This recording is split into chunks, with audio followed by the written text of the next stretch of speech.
Right now, I'm doing all the interviews of agents that are coming in because I don't want them to get the wrong mindset that they're coming in under, my mentorship and that I'm going to wave that magic wand on them and that they're going to go out there and make millions. You've got to work. This is not easy. This is not an easy task. It's easy if you're focused, if you're consistent, and your perseverance. If you're out there and you know that you want to reach a certain level, you'll be able to do it. I did it. Bobby and I did it. This is the way we started. From $0 to being able to make that company into billions. Wow.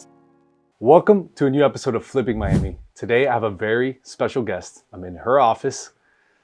This guest not only has Sofia Castro amounted to incredible amounts of success with real estate, business. The best part is that she does it. She came right from our backyard, South Florida. Hialeah. And I was going to say an even more special place, Hialeah, Florida, which I was also born. So I don't even want to talk anymore because I want to unpack so many things about Sofia and the operations, what the business looks like. We're going to talk about everything from commercial real estate, multifamilies, just how you did it. I mean, I'm just so shocked, and knowing a little bit about your background, how you were able to do it, just incredible. So without further ado, I appreciate you coming on. Thank you, Sofia. Thank you so much for inviting me onto your podcast and for me to be able to give some value to your audience. That's all that I'm about, is trying to give value to other young individuals wanting to get somewhere in life, have that entrepreneurship mindset or focus on their careers regardless. So thank you. Yes. So I'm going to give you a little bit of my story just because I know your audience might have not followed me or they don't know. But, my story is in a lot of the podcasts. So we try to minimize my story, but I'll give it to you in a little short version so your audience could understand, because I really want them to understand that they can do it too. Yeah. I met my husband at 18 years old. He was 22. We both come from very humble families. My parents immigrated from Cuba as soon as Fidel came into power, came to the United States with $0 in their pockets. And my husband's family were, Spaniard, Puerto Rican, American, but they were also very humble. No financial resources, let's just put it that way. His mother worked 3 jobs at a time. And his father, worked 2. We come from absolutely zero and really no leadership of, entrepreneurship, right? But my husband and I both dropped out of high school without even knowing each other. We were both in Hialeah High. Wow. But he's 4 years older than me, so I didn't really know him. But when we met, when I was 18 years old, the thing that we had in common, we were both raised in Hialeah. We both dropped out of high school for, because we just wanted more, and high school just wasn't for us. I had dyslexia and a reading comprehension, which nobody really picked up. I diagnosed myself after having kids that I realized, what the heck, I'm inverting letters, numbers, and I was like, what? Oh my goodness. And my husband just had such a mindset of he was not going to be the same as his family. He had to break that chain and just get out there, and he wanted to be an entrepreneur. So when he meets me and we start talking and we go out on a date, he's like, I'm not going to be your normal 9-to-5 guy, working for corporate. So if that's what you're looking for, it's just not me. I'm going to be my own boss. I'm never going to work for nobody. I'm going to be an entrepreneur. Back then, I swear, I didn't know what entrepreneurship was. I was like, entrepreneur, yeah, great. I went back home and I'm like, what is an entrepreneur? I was embarrassed to ask. And then I realized 2 months into our relationship, he asked me to stop working and that we were going to open a business. And I was like, open a business? Moves fast. Hold on a minute. What do you mean? I don't have no money. You don't have no money. I have no education. You have no education. How are we going to start a business? He's like, don't worry about it. We're going to do this. So, I did. We let go of everything. We went into a business. He used to be a salesperson, and he had that sales. He's still to this day a great salesperson. So went out, ventured into these businesses, and of course, what happened? They failed. Because no resource, financial resource. You can't start a business with no money. Whoever tells you that's a liar. Yeah. We didn't have no kind of resource. We didn't have leadership. We didn't Right. have a mentor back then. No clue that exists like it does now. But from all those failures, and we didn't open just one, we opened a couple. 6 months later, I get pregnant, and it was like, oops, now what do we do? We had no money. We were both living at our parents' house. Actually, my husband didn't even have a car. And we're like, now we're in trouble because he wanted to keep the baby no matter what. He was really adamant that we needed to. And thank God I listened to him, because she has been the biggest blessings of our lives. She's 33 years old today. Wow. Because of her, we both just hustled. And we were like, there's no turning back at this point. So we started learning that the mistakes that we were doing were not that there were failures. We needed to just learn from those mistakes and really take them in, write them down. Why did this fail? And we started doing that. And my husband has a saying that everybody that follows him, and maybe a lot of your audience do, is PMA all day, every day. And that stands for positive mental attitude. And we've carried that since day one, and always have brought in this mindset of like, let's not worry about the problem. Let's worry about the solution. So if you have that positive mindset at all time, no matter if you're in a good time or in a bad time, it helps you carry over for you to be able to get to that solution instead of drowning in the problems. Love that. I love that. So at that age, at 19 and 23 years old, we got pregnant and we had to go back to work. We were like, okay, there's no way we could survive on right now trying to be entrepreneurs. So my husband got 2 jobs. I got a job because I had to take care of the baby. And we both went to work, but in the back end, when we would get home, he was still collecting. Back then, it was no internet. It was the USA Today paper, and he would go to the business articles and see what was trending, what was happening. And every opportunity that he would read, you can make $10,000, you can make $100,000. He would order all these, business opportunities. Wow. And we were like, still had that goal that we were going to be entrepreneurs. We weren't going to work for nobody. And in that journey, we come across a business opportunity for equipment leasing broker. Equipment leasing broker. What is that, right? So that sounds like a rich person thing already. Like we were like, what is that? We had no clue. But my husband was in the Better Business Bureau, and it happens to be that he had that same lead that he requested for the business opportunity. He had it as a lead to go make them buy the Better Business Bureau license. So the membership. Interesting. Because he used to sell it. He used to sell. That was one of his business, one of his jobs. Oh my God. He was like, oh my God, look at this coincidence, right? So he went, interviewed the guy. The guy said, hey, I really don't care about the Better Business Bureau, membership, but you are a great salesperson. You got yourself in here. Why don't you come work for me? And he was like, well, I was planning on buying your program, and I don't want to work for you. I want to buy the program, and you help me, work for myself. And so that program was $1,700. We didn't have $1,700. Oh, wow. So my mom was an extreme, amazing person, and she saw that we were like, we wanted this, she goes, I'm going to do something. I have money put away from that we need for like the rainy day. Right. I'm going to give it to you, but you have to pay me back as soon as you guys can. So we did. And that made us really like focus on like, hey, if we're going to do this, we're going to really focus. We're going to implement all the failures, really look at them and not do what we did with the other business into this one. Because number one, we have a baby that we need to take care of. Number two, we have to repay my mom. That was her life savings. Like really, like she literally had like only like $2,000 something of savings. And coming from Cuba with nothing. Yeah, I'm like, we need to. So we really put our mind that we were like, we are focusing on this. We're going to be, with the positive mental attitude all day, every day. Yeah. And we're going to get this done. But we stayed working our jobs.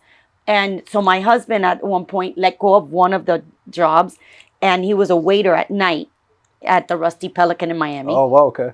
And so he let go of the Better Business Bureau. He went into only to a nighttime, and I worked during the day. And at night, I would come home and I would do, back then, it was faxing and typewriters. There was no computer and there was no scanning. Wow.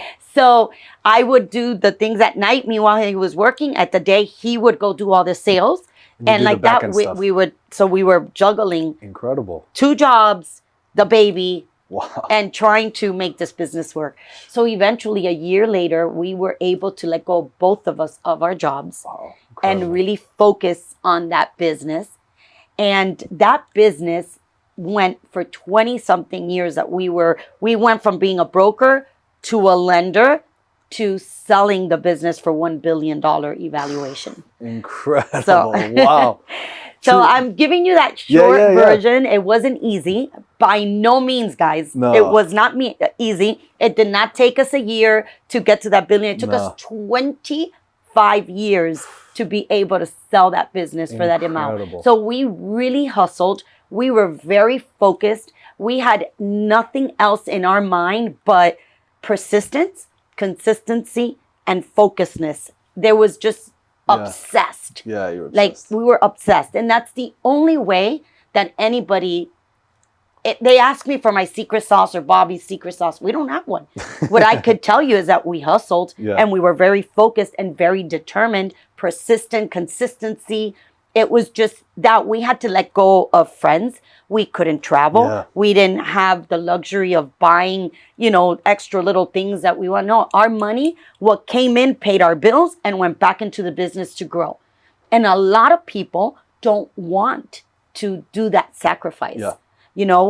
I went years without really going out partying, and I was young. Yeah. This was, you were 19 around this time, right? Well, at this time my daughter was 2, so I was probably 23, about 23 years old. Yeah. Super young, party mode, everybody partying, everybody out in South Beach. Yeah. And I was home working on the business and taking care of my child, right? Wow. So, but we put in the work. Today, I'm able to enjoy life to its fullest and not worry about nothing. I love that. Nothing. I live life the way, and again, I'm not one that either goes, Bobby and I, we don't go out there and say, hey, because we have this financial means, we're going to go and spend it all. Our money still goes into the business. I still have a business that I just even opened. I know. I want to unpack still run our family office. So for us, it's about creating generational wealth now.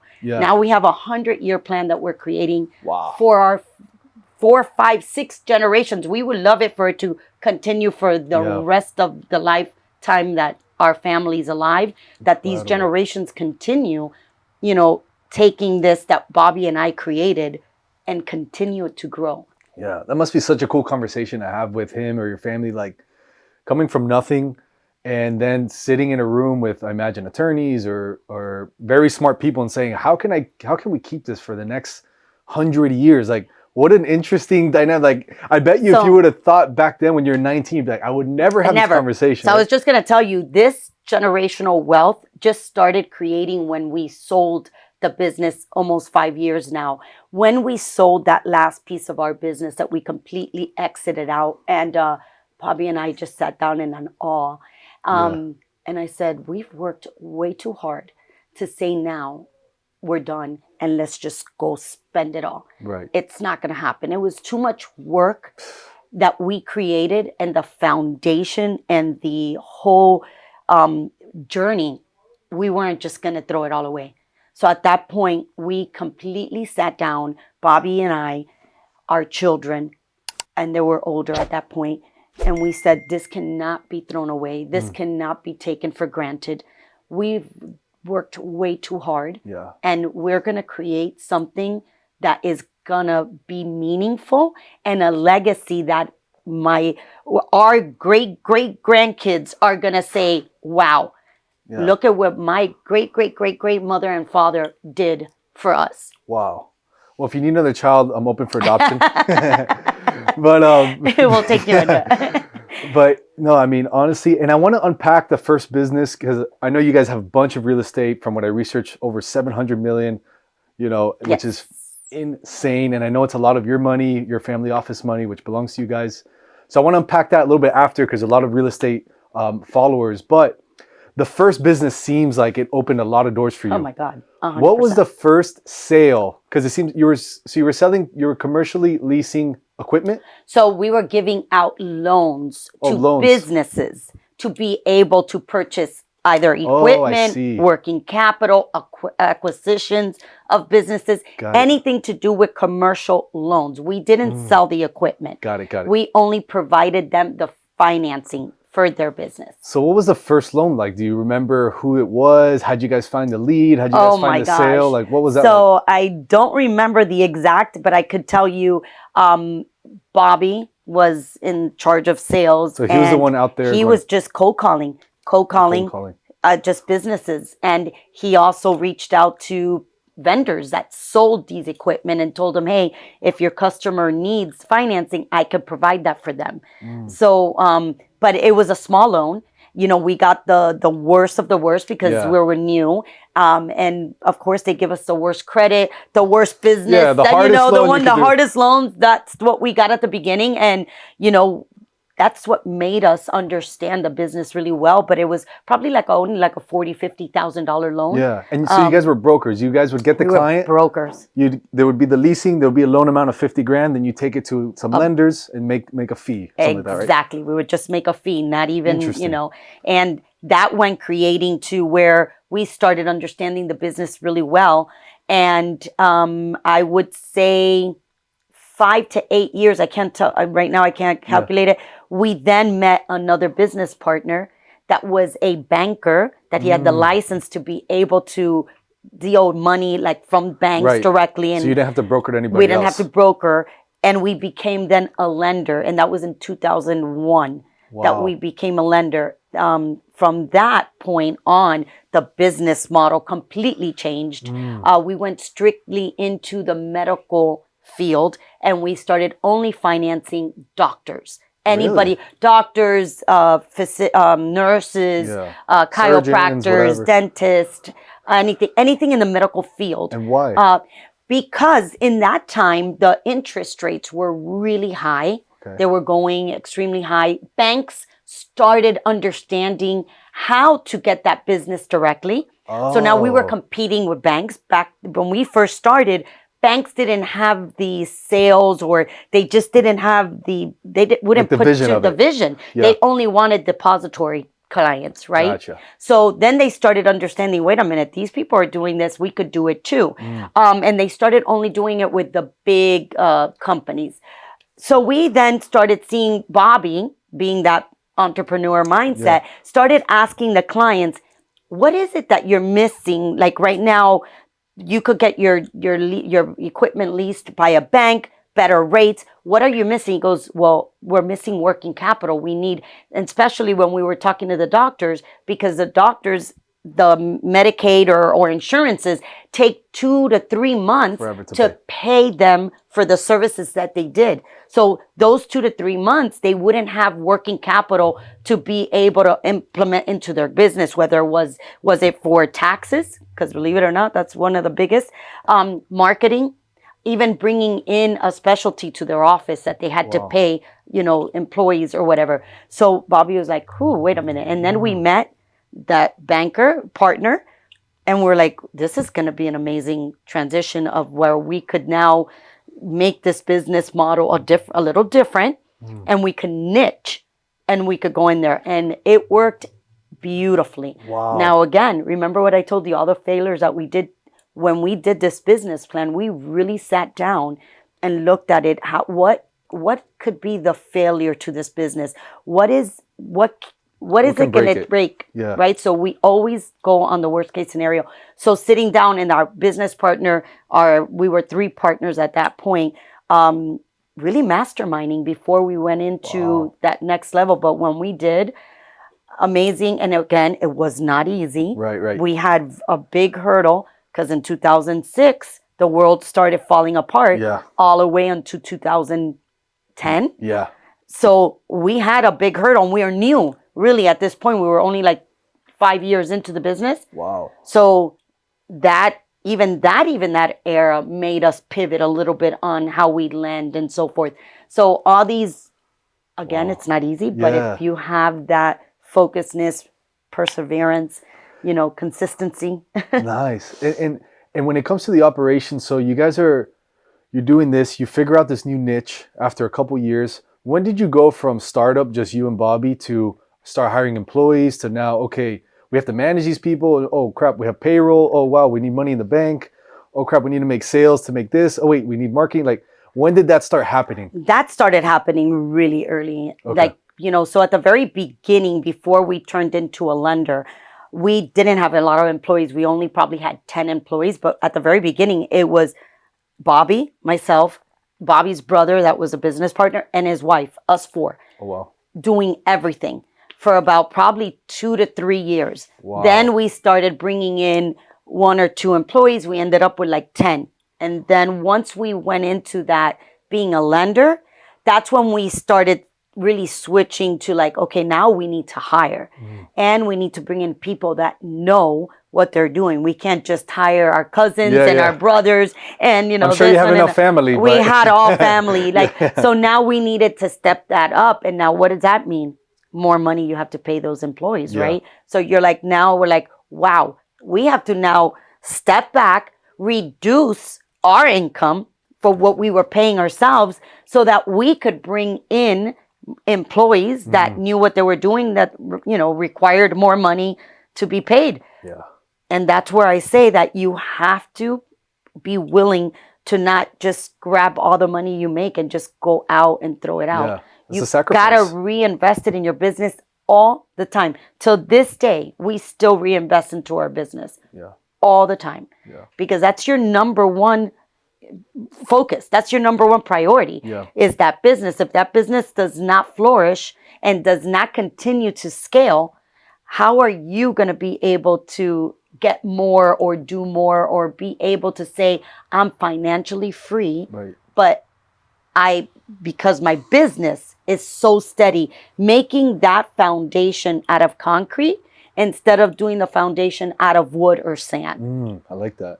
Yeah, it's so interesting. People are always looking for like a shiny object to invest in or a shiny stock or whatever, you name it. But if they have their own small business or they have their own education they can invest in or their own, maybe they're salespeople, maybe they're marketers, maybe they're working for other people, but you invest in you or you invest in your business. And that's really, number one key that a lot of people do not understand. It's very true.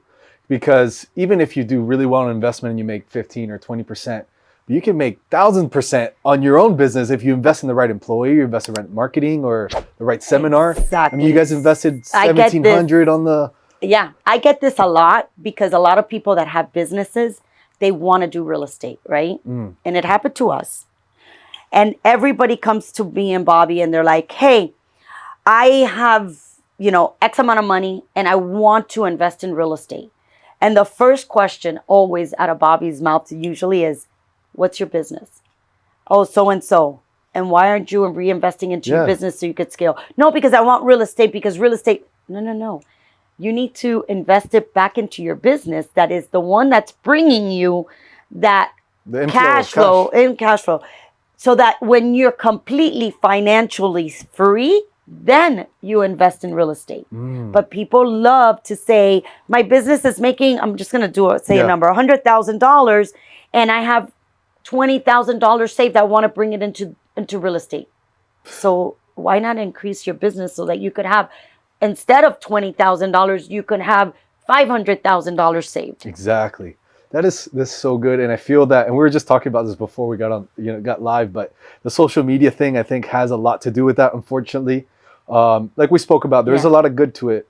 And I want to touch on that in a little bit, but this is such an interesting story because you guys got into real estate later on. It seems like you were thinking about it early on. From day one. Yeah, once you started Me and Bobby, the first day we met, we both knew about real estate. So we both wanted to do real estate. I feel it's a Cuban thing. Yeah. Like us Cubans, we love real estate and boats. It's the craziest thing. But because you and Bobby are both Cuban, yeah? So no, Bobby is Spaniard, Puerto Rican Oh, from okay. father's side, Irish American from the mother's side. Oh, interesting. Yeah. I don't know. I get like a Latino. I know type- everybody That's says so that. funny. It's the father's side Latino, and we've been married 33 years. Right. So the Cuban has already rubbed off on Yeah, him. that's very cool. And so I just want to keep on this business because I find it so interesting because the real estate obviously is incredible, especially being real estate myself. That I want to touch on, but selling this business, you're going from you and Bobby and then family, so it's 4 of you. Then you go to 10. Then you find this niche that goes really well, and I'm imagining you guys start hiring more employees. At this point, things I imagine are changing fast. You're talking about within 5 years, so you're still pretty new business. You guys are relatively young in your 20s. What's going through your head? Like, how are you navigating through more employees, through more money, through sales, through marketing, operations? How are you navigating this at this point? Like, how are you learning what to do? Like, what's going on? So again, it's being so focused that you really want to make this work, that when we realized all the mistakes that we had done prior, I'm going to keep on talking about mistakes because they're the best doctorate degree that you could ever earn, is being able to understand your mistakes and what you did wrong so that you don't repeat them and you could perfect them, make them perfect for the next step, that you don't fail, right? You might trip, you might fall, but you're not going to fail. So we started writing down, always having a business plan. Year after year, we will go and we look at it, have our goals, know what we want out of it. If you don't have a vision and a passion for what you're doing, there's just no way that you could grow. So we had that vision. We could see it with our eyes closed. We knew what we wanted. So knowing that, we knew what we had to sacrifice. We knew what we had to do in order to make that business flourish and to be able to get it to the level that we got it to, right? And at the beginning, we didn't think that we were going to really reach that, evaluation of $1 billion. But Bobby did say, if we ever reach a valuation of $1 billion in any business, we're selling and we're going to take that and then do something else or whatever it is. But we just went with the mindset of every year, we need to grow this much. We need to do all of these steps. Very goal oriented. And that business, when we started the new business, because remember, we were in business for probably 10 years, 15 years before we became a lender. So you were brokers before you became the lender. Correct. And I feel like there's so many people that get stuck in the broker phase of whatever business they're in. It could be a real estate, it could be something similar to what you do. And then you guys leveled it up. And would you say it seems like the partner had a lot to do with it? I'm sure Bobby and you had a lot to do with it, but what was that? How did you guys go from that I think it was when you have the right mindset as a mind, we mastermind. We were like, you're good at this, you're good at this, you're good at this. Now let's get this together. Everybody picks their lane. We have the same end goal and we're freaking going straight ahead, knowing exactly where we stand.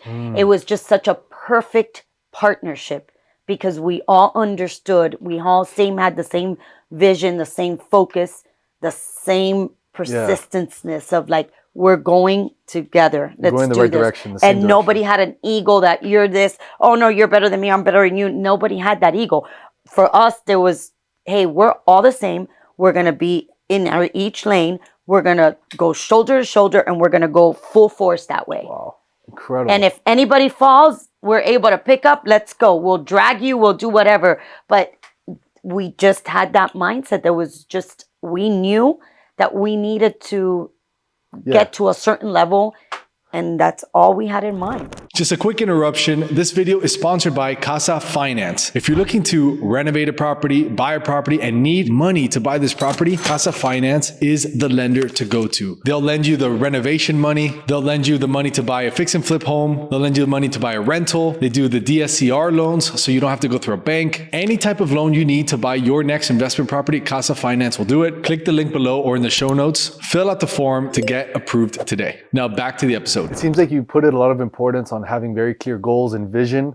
Do you have any like tips of goal setting, or is there things that you do that you think helped you, or maybe some daily practices, weekly, monthly practices, things like Yeah. that? So one of the things that I love, when I do a goal is that I love to do a big goal, right? Because you have to have a big vision. Because if you don't have that big vision, you really get here and then you don't have, where do you go from there, right? So I like to have a big vision, but then I like to have, I call them stepping stones, where year 1, year 2, year 3, year 4, year 5, whatever, every year it has a Like a sub like goal. a sub goal, Yeah. right? In order to get here, because think about a ladder. You have to go a ladder at a step at a time to get to the top of the ladder. If you try to go from the floor and jump up to the top of the ladder, you're not gonna make it. You're gonna fall, right? Or if you climb too fast, the thing's gonna. You're gonna. So that's where I say that building that base, that foundation out of concrete.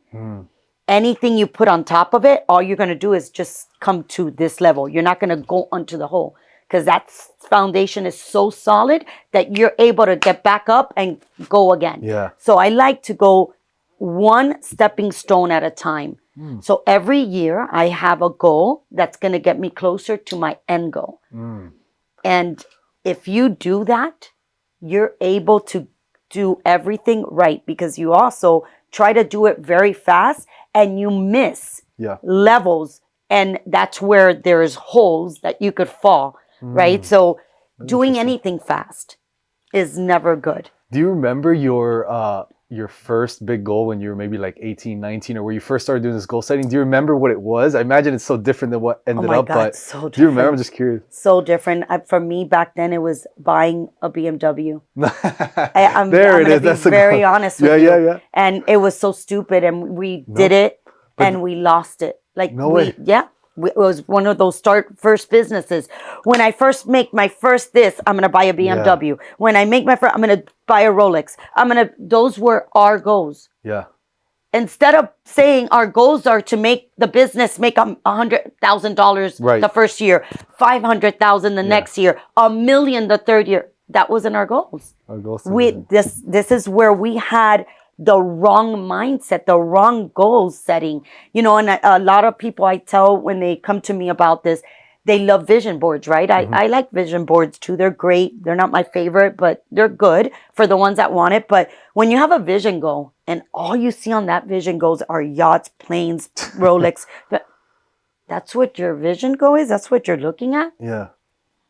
That's nothing solid there. Yeah. There is zero solid. So I love to tell everybody, if you like a vision goal, do it, but have 3 of them. Have one for toys and things that really are materialistic things that really get you nowhere. Have one for your business and have one for your personal life. Okay. Relationship, your spiritual, your things that mean something inside for you. Because they're so different. They're so different. When you have a vision goal and all you want is freaking materialistic things, guys, I tried it. Yeah. Got me nowhere. Me and Bobby both. Yeah. This day today, Bobby will not wear any of his Rolexes or Philippe Petit or whatever it's called. All of those things, because we failed so badly because of those shiny objects, material that mean absolutely nothing. Yeah. And he just refuses now because of such a bad taste that he got from having that vision, right? So we learned really fast. Thank God. Thank God that we were able to open up our mind. Again, mistakes. We learned from our mistakes, and we noticed what were we doing with our money that we just couldn't scale. And back then we were making probably $500,000 a year. Wow. And every year we had debt. We had credit cards up, Yeah. we didn't have nothing solid. And we were like, why? Yeah, what's happening? And we look back and we're like, oh, no wonder. We're spending all of our money on bullcrap. Yeah. That means nothing. Instead of reinvesting that money that we spend on the Rolex, on the this, on the that, on the cars, into the business, when we realized that and we put the money back in our business, guess what happened? It just started flourishing. Wow. And Bobby has a saying, if you don't fertilize something, it will never grow. And we started fertilizing our business. And game changer. Wow, that's incredible. And it's funny because it's so powerful to hear that, but it's so simple. And we forget sometimes, a lot of times I feel like we need to be reminded more than we need to be taught something new, you know? And it's such a good reminder, especially coming from you, that you guys have accomplished so many things. And kind of leads me to what we were talking a little earlier about, it seems like you are masters at focus. Like in the beginning, maybe you lost some focus. And then once you guys really determine, all right, these are mistakes, this is what we need to do. You guys, the team, became masters at focus, because to stay in one business, especially nowadays, is very difficult. And especially for you guys now with all these resources. But what are some tips? Like, what would you tell people of, how do you stay focused? Like, do you eliminate certain things? Do you stop talking to people that are bad or toxic? You know, what did you do and what would you recommend? Yes. So I like to say that we put on our horse blinder. Okay. We put on ear plugs. We stopped listening to the outside noise and we stopped looking around. And unfortunately, yes, we stopped hanging around with friends, with family, not because they were bad people or they were giving us bad influence. Right. It was just that our focus was so different than everybody else and they just didn't understand. So when you are focused and you, let's say right now you want to open a business, it's going to take 50, 60, 80 hours of your week, right? And if you don't put those 80 hours into the business, you can't make this business grow, right? So how do you have time to go out and have lunch with a friend? How do you have time to go visit so-and-so? How do you have time to go out and party? Meanwhile, if you would take all those little hours that they add up and put it into the focus of the business, you would get there so much faster, right? That's so crazy. So we stopped doing that. Yeah. We stopped hanging out. We would, hey, hi, how are you? But we can't go out on a Saturday night because Saturday we were working on the parts that we couldn't do Monday through Friday because the customers would take up too much of our time or we had too much work and we couldn't catch up. Saturday, we had to catch up with work. So we needed to be like this. So if we would, you know, giving up a lot. A lot of people don't want to give that up. Yeah.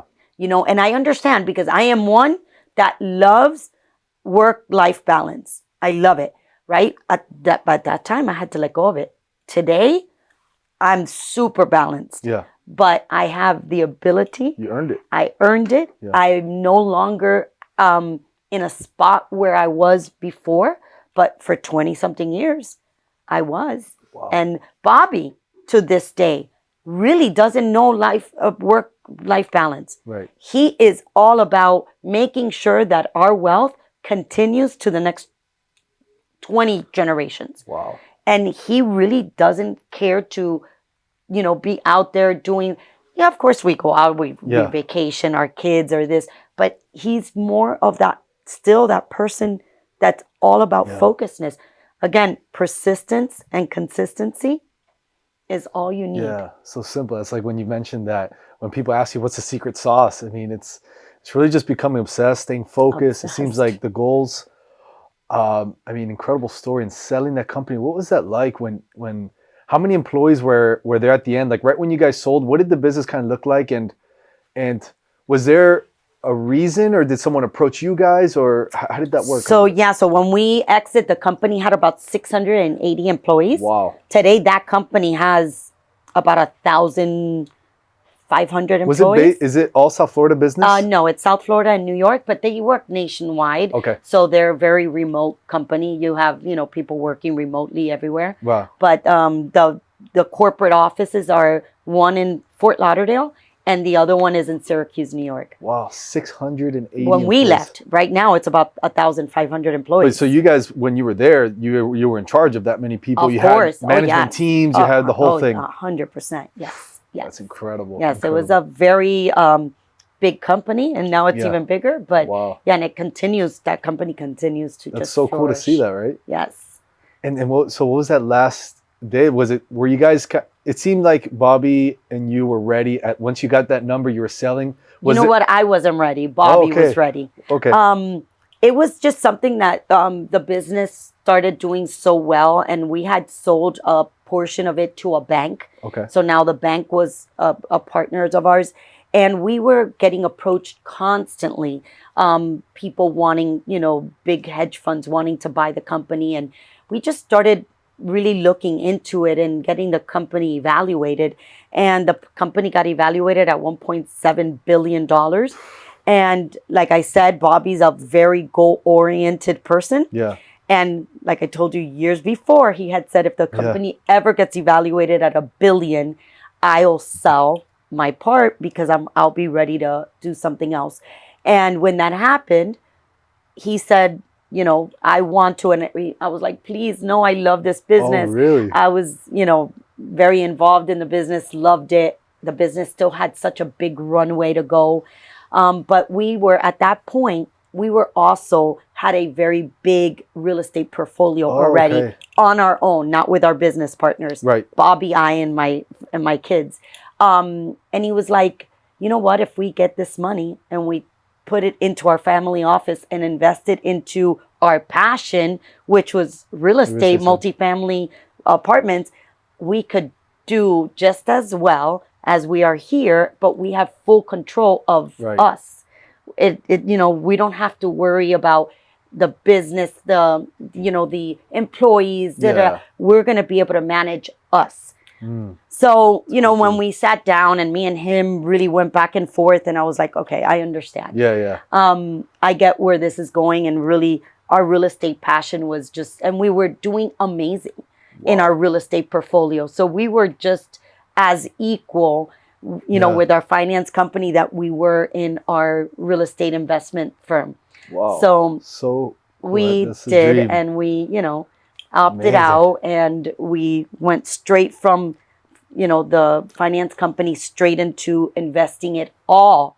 We didn't go out and say, we're going to go buy billions of this and that and that. No, we went straight from here into our Ortsac Capital company, and it went all of it into oh my God. real I love estate. that. I want to unpack that because the accomplishment obviously of selling the business, but it's a huge accomplishment to be able to own that real estate, have that. That's really going to, I feel, is probably why you guys did it, is generate that generational wealth and have that sense of security for you. Before we get into real estate, so you guys own and manage a bunch of properties. What is the craziest tenant story? I've had some tenant stories go viral on TikTok, and so I wanted to ask you. It was one of the first things I thought of, and I wrote on my notes. And you guys, I don't know, how many units you have? Right now, we have about 2,500 units. Okay, 2,500 units. That's a lot of tenants. In about 12 buildings. It's spread out through about 12 buildings. That's an insane amount of tenants. What have you seen? Like, what are some interesting stories? Oh, my God. I'll tell you, I think one of the funniest ones is one of my brothers. He's the project manager for all of our properties. So he's in charge of, like, when we're going to do renovations or we're going to add an amenity or, any kind of projects to the properties, he's in charge. So we were doing a project in one of the buildings, and he goes to knock on the doors to let them know, give the, notification that we're going to do something. And there was one lady that was always in love with him. And he goes to knock, and she looks at the window and she sees that it's him. And she comes out completely nude. No. Yes. Oh and God. Opens the door and goes, oh, yes, baby, come on in. Oh, and my brother, man, he just stood there and he's like, oh, I wish I would have had a camera because I was in the building that day with him. And he came out pale white. He completely shut the door and is like, oh, no. And he comes running to me pale white. He's like, oh my God, a tenant just came out nude. Oh my God. That was a funny one. And did he fix the pipes or no? Yeah. Oiled them something. Yeah. The other one was not funny. It was kind of like, wow. We had a tenant that we kept on seeing a lot of traffic coming into his unit. So the property manager kept on saying, guys, it's all day. It's not just one or two. It's like from even 3 a.m. we are seeing the cameras that these people just keep on. So we let it be for like, a month. And we're like, okay, enough. We gave them a notice and said, hey, we're seeing too much traffic coming into your unit. We need to inspect your unit. We're giving you, the 72 hours. We're going to be in there. Didn't let us in. We came with with our attorney's papers. When we opened up, he had a meth lab, complete meth lab. Is this an apartment? An apartment. Oh my God! In a building with other people. In a building. Because typically, if you cook, you should cook that outside. And he was on the top level. Wow. He had done a meth lab, full on meth lab, not just a little thing here. No, the whole entire apartment was a meth lab. God. And so at that point, of course, we called the police right away. But yeah. Oh my God. And then we had another guy that burned up our a unit because also doing drugs, I don't know if it was crack. I don't know what it was.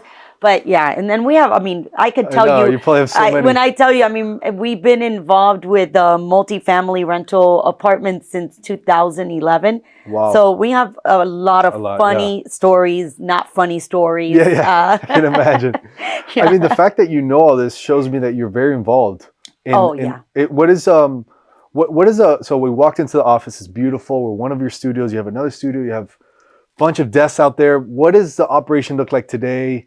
As far as your rentals, what does your team look like, and what do you guys do? So today's team is a little different than when we first started. When we first started, we managed all of our properties. Oh my gosh!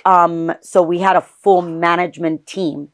In 2019, September of 2019, thank you, Bobby convinced me to give up management because I ran the management team. Oh my God! To give up management and give it to a third party. Because we wanted to scale the investment from our family office to go into ground up development. Okay. And that takes up a lot of time and we didn't know it. We were going to have to look into it more, study it a little bit, get more knowledge on it. I was like a little baby. I was like, no, I don't want to give up management, whatever. God, but he finally convinced me and I did so. Thank God, because 2020, COVID came around. Wow. I would have never known how to manage a property with COVID. But we had given up our management to Lincoln Properties, that they're a very big company today. They're called Willowbridge. And we gave up management to a third party management, but we're very, very involved with them. We interviewed a lot of them because some management companies don't like the owners to be micromanaging them. We micromanage the management company. That's really interesting. So in-house, we have an acquisition manager. Okay. We have a asset manager. We have a controller. Wow. We have a director of operations, and we have assistants for all of them. Amazing. That sounds so cool. We manage the management company, but we manage our assets. So what we're buying, what increases are going to be done in rents, what are we going to sell, all of that we manage in-house. Interesting. Like you make those decisions with your team. We make those decisions with the team, and then our team goes to the management company, and then they execute. Yep. Wow, that's incredible. That's really, really. That just shows you that I made a video that did pretty well about how rentals is not so passive. That just shows you how unpassive rentals could be. Completely you guys have, unpassive. a bajillion dollars. You have a bunch of rentals. I'm sure from what I read, you guys have fairly low debt on them, or about 50 to 60%, right? Yep. So, cash flow is probably pretty good, but you have this full team, plus you, plus Bobby, micromanaging the managers. That just shows you how important it is. Leadership. And I'm not saying don't get into rentals. I mean, it's amazing for rentals. Amazing. I love rentals. But I feel that people should know your story, like what you're saying, that if you're going to get into rentals, do it right and have something, have a certain time, have managers, manage the managers, because that's really what it takes. So I love, love, love to tell everybody that asks me, how did you get started? What tips do you give me? And it's a catch 2020, right? Because when you start at first investing into whatever type of real estate, because there's so many different types and they do not run the same at all. None of them. But I'm going to talk to you about multifamily because that's what we do and that's what I know. But knowing multifamily, when you first invest, being the property manager is so important because that's where it's the heartbeat of your investment. If you don't manage your properties the proper way, you will fail. I know a lot of people that do either or. They manage your property and they don't care about the increases because that tenant is paying me every month. They pay me on time. Yeah. You know, She's why a would good I want? lady. She's a good lady. But wait a minute. When your taxes go up, when your insurance goes up, when your maintenance on the property continues, are they good people? Do they pay that for you? Yeah. So this is a business. It's not about saying I own real estate. It's about this is a business I own, and my revenue has to increase on a yearly basis so the valuation of that property can continue to increase. So your value of your property is only whatever your income is. Right. So if you don't continue to increase it, the valuation of your property does not increase. And that's a mistake a lot of people don't do and don't understand. So it's not about what's appraising around me. No, it's the income that's coming into your property is what makes the evaluation of your property. Yeah. So it's probably good that you self-manage for a while because you probably got to understand every little thing. So when you talk to the managers, they can't tell you any lies. They can't tell you a lie. So this is where I tell you that catch 2020 comes in, because when you manage your property and you don't know about management, you can manage it the wrong way, right? But then if you bring in a management company from the beginning, they're going to manage it the way they want to manage it, right? They're not worried about your investment. They're not worried about making the evaluation increase. They're worried about how much money am I going to be making yearly. So sometimes a management company will want to make a lot of repairs on your apartment building without needed because they make a percentage on those repairs. Some don't make the repairs and your building's falling apart because they have a certain limit that if they do more repairs, the less money that they get paid because you have a gap of. So it depends on the management agreement. But so that's where I'm telling you that it's like, ooh. So how do you learn? It's just really get educated, learning from multiple different types of investors so that you could understand, but managing your property from the beginning and really being an operator. Yeah. Managing that property as a real solid business, you cannot go wrong. You will learn so much. Yeah. So that when you get ready, like we did, that we turned over probably, I think we were then about 1,800 units that we gave them 1,800 units and we turned it over. We knew exactly you're not going to manage. You're not going to do the projects. Yeah. We're running the projects. You're not going to tell me the increase. We're going to make sure that we understand the increase in the value. You're not going to replace a refrigerator when it could be repaired. If there's a leak on the roof, you're not going to patch it up. We're going to fix it. So things like that you know. And right now we're going through something similar. So that your audience could understand. We have one building that the roofs are not doing really well, and they've been repairing them. We sat down yesterday with our team, and we're spending so much money on repair. Why aren't we just replacing the roofs, right? So we're going at that. Then there's another building that the windows are old, but there's no leakage coming from the windows, and they're wanting to repair them. Wow. Why? The windows are old. They look great. They don't look bad. Yeah. Just because they're old and they're not leaking. Why are you wanting to replace it? Yeah. So, but you want to patch up a roof that's leaking. Or replace the window. And replace a window that's not leaking.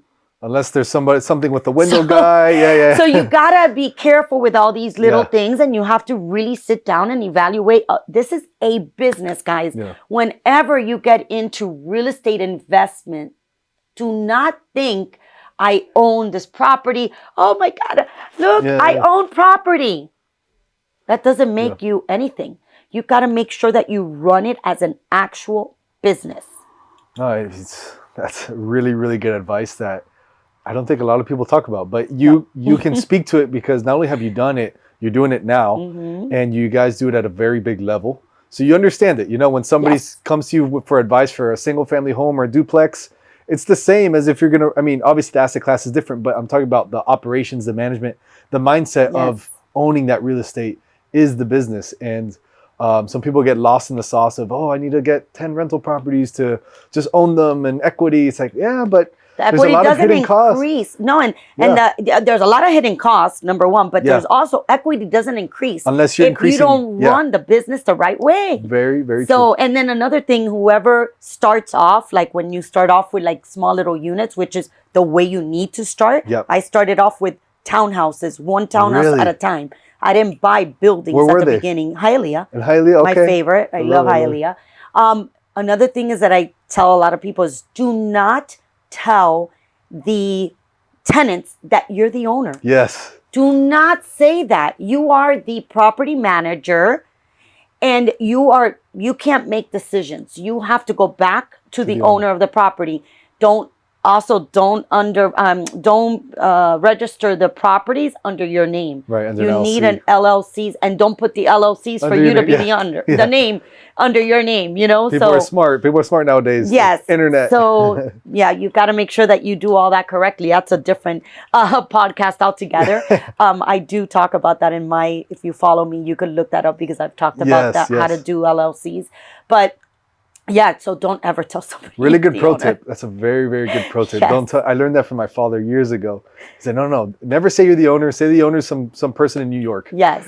that was his Cuban lesson to me. Yes. So the commercial lending, people often get confused, and even me. What exactly is commercial lending, and who fits the mold for what you're looking for, the opportunity that you're providing? A lot of people don't even understand this, right? So commercial lending is a very broad product. Specifically in Rain Finance Group, we are doing businesses of all types. It could be a restaurant, it could be a truck driver, it could be a salon. Wow. We lend money for them to either have working capital or to purchase equipment for their business, even buying out a partner. Wow. But we also do real estate commercial lending. So anything, let's say, for example, right now we have a deal that we're working on, a doctor that wants to buy her own medical condo space. Wow. So a commercial mortgage, because that is a mortgage for her business, not for her personal self. We also do loans for fix and flips. We also do loans for the people that want to buy an Airbnb business. We do ground up construction, renovation loans, anything to do, as long as it's a business, we are able to get a different type of loan for that situation that business owner needs. That's crazy. Yeah. And I imagine you've already done all the hard work of doing all the back end stuff, getting everything together, getting the plan together. Now you can just plug in some agents that are looking for this opportunity and not only get your guidance, but get all the resources. Who are the type of people you're looking for? Like, who is this for? So right now, the business is just getting started, and I have a pilot program that I'm working with, and I have about, right now, 10 agents that are working in the business. And to tell you the truth, I have 3 residential realtors. I have 2 commercial realtors. Okay. And then the rest are all sales people that have been in different type of sales, car sales, even selling products. So anybody that really entrepreneur mindset, because this is a business that you are your own business. Yeah. The only thing is you're a 1099, identical to a real estate agent. The only thing is that we have all of the resources. I like to say that I have this little house with a vehicle and a toolbox, and you'd come in and you take your car with a little toolbox and you go out to do business, because we're training you. We're doing a full-on training. We have all support, and we do all of the back-end office. So they come in and they are ready to go out to get their business started. Wow. Yeah, I mean, and there's no excuses with that business model. Like, you can sell real estate loans, you can sell business loans, you can buy partners out. Like, you literally have no excuses. You just have to find businesses, which there's plenty in the world. And who doesn't want to get money for their business? Everybody needs money. Everybody can always use I love money. to say you're a money salesperson. Yeah. You know, because you're selling the money part. But it's something, again, though, I love when right now I'm doing all the interviews of agents that are coming in, Okay. because I don't want them to get the wrong mindset that they're coming in under, my mentorship, and that I'm going to wave that magic wand on them and that they're going to go out there and make millions. No, that's not the thing at all. I like to bring in agents that have that entrepreneur mindset, that they have a goal, that they are going to be focused, because it is hard work. I'm not telling you this is easy. You have to go out there. You're going to do cold calls. You're going to knock on doors. You got to sell the product. Yeah. And we are a non-conforming type of, if somebody knows the residential type of mortgage, we're not a bank. We can't compete against a bank. Our rates are higher than a bank, but we're dealing with businesses that cannot qualify for a bank loan. So these are loans that are helping businesses being able to get to that next level. Wow. So you got to work. This is not easy. This is not an easy task. Yeah. It's easy if you're focused, if you're consistent, and your perseverance. If you're out there and you know that you want to reach a certain level, you'll be able to do it. I did it. Bobby and I did it. This is the way we started, from $0 to being able to make that company into billions. Wow. So if you follow the footsteps and you follow the training and you put in the work, you are able to be able to get somewhere. It's full circle. It's, how you went from brokers to then being your bank. Yeah. Now you're the bank, and now you're brokers, but you've already solved all the hard stuff. So another good thing that I'm going to be doing with Rain Finance, that every agent this is only going to be for agents. I'm going to do a fund where they could participate in, where the buildings that we buy, they're able to participate in that fund. But it's going to only be a closed fund for my agents. Incredible. So, I mean, that's an amazing opportunity. If you're even remotely thinking about being in business like that, you have to message Sofia or visit her website, which we'll link below. I mean, I imagine that you're not going to have teams of hundreds of people, maybe in the future, but I'm sure you're going to keep it pretty tight in the beginning. So at the beginning, right now, my goal is to have 50 by the end of the year, 50 agents. Okay. And you already have 10. I already have So 10. And I only have 10, and that's because I have not opened it up. Oh, I see. Yeah, I brought in 10 of people that I knew that have that vision.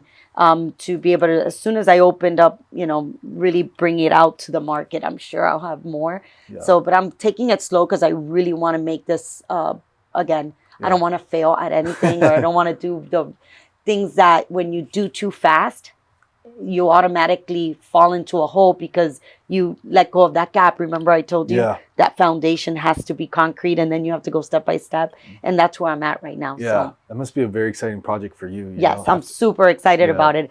I'm so excited. My husband thinks I'm crazy, but I'm super excited. Yeah. Well, they tell you you're crazy until you make it, until you make it an amazing business. Well, for me, it's more about being able to give back to others that see what we've done, and they really want to get it done, and they don't know how, or they don't have the financial means to get a business started, or they just don't know how to get a business started. For me, this is how I'm giving back, is like, hey, if you want to come aboard, you got to be very focused, extremely mindset of like, I'm going to do this. I would love to bring them on, because this is, for me, is giving back. Yes. And I'm sure that's really important at this point, because with the success you have, it kind of, I'm sure it oozes out of you to give it back. Not only in money, but like in probably less money, more it's more about value, giving them knowledge, being able to give them that belief that they could do it too. And the pain of failure, like you always, it happens to me, with like the little things I've accomplished, but like I see people going through the same thing. I'm like, man, let me help you. I went through that, and I suffered so many days and nights. Like, please, I imagine you times 100 can help people like that are suffering. I love to do that. Yeah. Yes. So incredible. Thank you for sharing that. Please visit her link, sign up right away, get to it, and share with me the results. I'm curious to see how you end up going. I'll definitely follow up with Sofia how that went. Sofia, this has been really, really interesting and fascinating to hear what you've been through and the successes. And I'm sure there's so much failure there to unpack, but what I really wanted to understand from you and wanted the audience to understand is that you guys literally didn't have education, degree, your family came from nothing. There wasn't any golden pill. You didn't win the lotto. Like, you didn't marry rich. No, like, you Nope. guys built this thing from the ground up, sold the business, 600 plus employees, now 1,000 plus employees, then bought real estate, and still managing now. Now the conversations you're having are 100 years down the road, which is Yes. insane to think about. Very inspirational. So I really do appreciate your time. I also saw online that I think it's Bobby or you both do a event minutes. Does that ring a bell? Non-refundable minutes. Non-refundable minutes. Yeah. Tell us about that. So Bobby does one-on-one coaching for businesses that are, 7 to 10 figures that want to exit at one point. Okay. So they're wanting to scale their business, get it, ready for sale. So he does help entrepreneurs with that business. I only come in and help him once there's a wife that wants to be involved, and I'll come in once in a while. We do retreats. When we do the retreats, I do come in because we make sure that Bobby and I are all about, when you own a business and you're in a relationship, that you need to be aligned and that you both need to have the same goals and understanding, whether you're working together or apart, but understanding what that end goal is. Because if you're not aligned, there's no way that you're going to ever reach the end, because one or the other will pull apart and will leave you. Instead of going forward, you'll be doing a zigzag and you're staying right here. You're never going to be able to go to the end. So we're very much all about spouses need to be involved when we do a retreat, because they need to understand the mindset.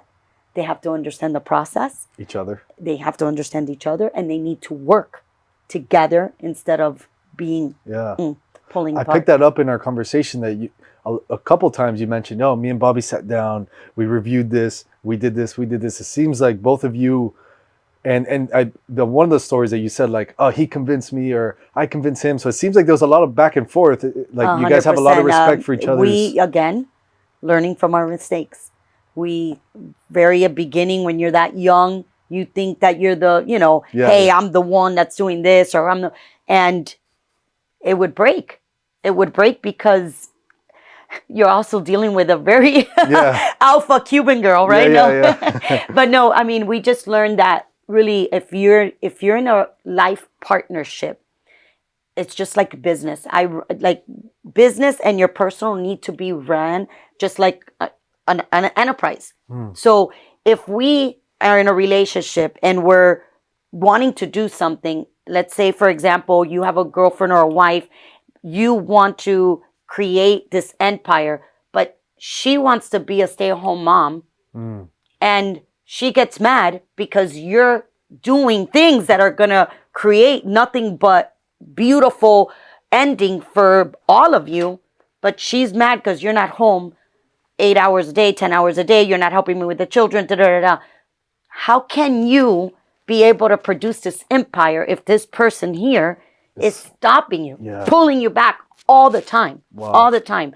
So if that housewife knows, hey, we're a team, I'm the CEO of my household, I'm raising my children, I'm doing everything, our bills or this or that, I'm an important person to your 50%, because without me, you can't get this part. Who's going to take care of it for you? So I'm a CEO here, you're a CEO here. We're going to both help each other, and understanding that you're out there, or vice versa. I know somebody extremely successful that she's the one that does it all, and he's a stay-at-home dad. Right. Make sure everything in the home is taken care of. Make sure everything. He's all about getting everything straightened up. The bills, the house, the this, the kids.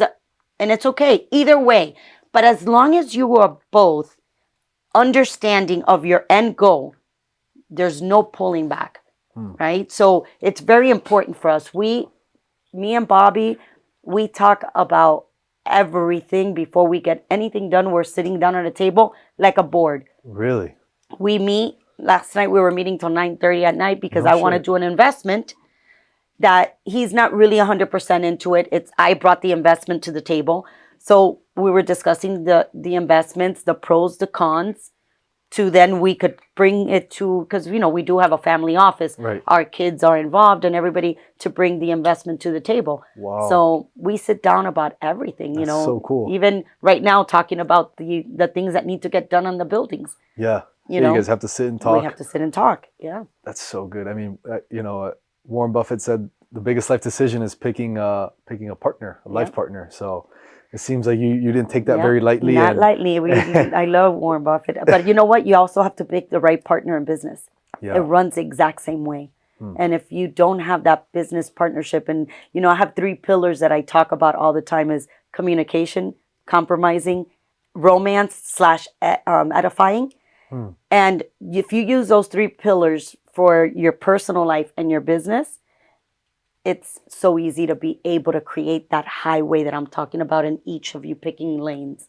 Wow. And being able to achieve your goals. And it's so much easier. Yeah. I mean, I can imagine it just, if someone's pulling you back, it's going to be impossible. I mean, business is hard enough. Buying real estate's hard enough. Creating $1 billion business is nearly impossible, So imagine doing that plus a partner not on the same boat. Not being aligned. Yeah. Not being aligned. And it seems like it could just be solved with communication. Communication, compromising. I love to say romance and edifying, because if you're your spouse, you need to give a romance. If it's your partner, you need to give edification, Oh, I see. So, very, very but good. even to your partner at home, edification is, and a lot of people take a housewife for granted.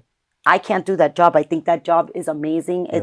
I take my hat off to the women that decide to be a stay-at-home mom and raise their children. Right. You're talking about 365 days, 7 days a week, 24 hours. There's no breaks. There's no nothing. You are there. That's a hard job. Yeah. You have no business plan. You have no manual. Right. You have no nothing. Go out there. And so I really love to edify stay-home moms, because that is a real job. Real sacrifice too. Sacrifice. You're giving up everything so a husband that doesn't edify a stay-at-home mom, shame on them. Yeah. But you also have to be romantic at home, right? Because then you lose that. Yeah. So it's a whole entire. That's a whole probably 10-hour podcast right there. Yes, between it is. you and how you and I- Bobby see the relationship and how you deal with it, how he deals with Yes. it. And I do think that's important. It seems like you probably talk Super. about that in All the the time. retreats. Yes. So how can people follow you? What are some things you offer? How can people connect with you more? I mean, Yes. this is So incredible. the social media, the social media stuff now. Okay. You could get me on official Sofia Castro. Okay, love it. And I'm on Instagram, I'm on LinkedIn, I'm on Facebook. Love it. We also have, a Facebook group. It's called the Upsiders. Upsiders. Okay. That you could also get Bobby and I there. I also now started a new business for you realtors that are out there, and I love it. or entrepreneurs that are wanting to do something new. I opened up a brokerage firm No way. for Very, commercial very cool. loans, very similar to what Bobby and I started. The reason why I started that was because a lot of people ask me all the time, how were you able to, save up money or get the money to enter into real estate? So I tell them, and I then started saying, you know what, I'm going to start bringing in whoever wants to. And I have the back office.